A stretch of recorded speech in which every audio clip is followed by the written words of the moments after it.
नमस्कार दर्शक बंधु आपण माने राजयोग सीरियल रे देखा पाइबे जे मिस्टर सामंतराय कहे कि प्रिया तमे संजय को बाहावा जमा भी योग्य नुह। संजय कहे कि नाई बाबा प्रियंका जिद ही ताको बाहावा मते बाध्य कर देछि आउ मु तांका पई बहुत गर्वित तेणु करी मु तांको स्त्री कहबा को भी मते बहुत गर्व लागिबो। सेतिके बेले आदित्य देखिबे कि ऋषभ का हाथ रे से ब्रीफकेस थिबो आउ से जानिथिबे जे ब्रीफकेस ऋषभ चोरी करछन तेणु से तांको धरा पकेबे पई जेबे आउ सेति पई से मुंडो बुलेबार नाटक करबे आउ मो मुंडो कोन हे जाउची कहिबे। सेतिके बेले ऋषभ से ब्रीफकेस को तळे पके कि आदित्य को धरि पकेबे सेति पई ब्रीफकेस रे सब टंका तळे पड़ी जिवो आउ समस्त जानि जिवे। तापर समस्त पचारिबे कि टंका एते टंका कोठु आसिला समस्त एते टंका देखि के आश्चर्य हे जिवे। आदित्य कहिबे कि मु जानिछि मु देखिछि मु कहूछि कहिबे कि आयन भाई आउ दिया भाउज जेते बेले तांको रूम रे टंका रखुथिले सेतेले ऋषभ सब किछि देखिथिले आउ सुनिथिले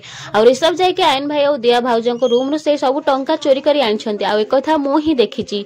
दर्शक बंधु आदित्यଙ୍କ କଥା सुनला परे समस्त जानि जिबे जे ऋषभ चोरी ही करिथिले आउ आदित्य बे ऋषभ को धरा पकई देले। आपण मानकु एमिति ऋषभ धरा पड़े देखि केते खुशी लागुछि जे निश्चय कमेंट रे जणांतु।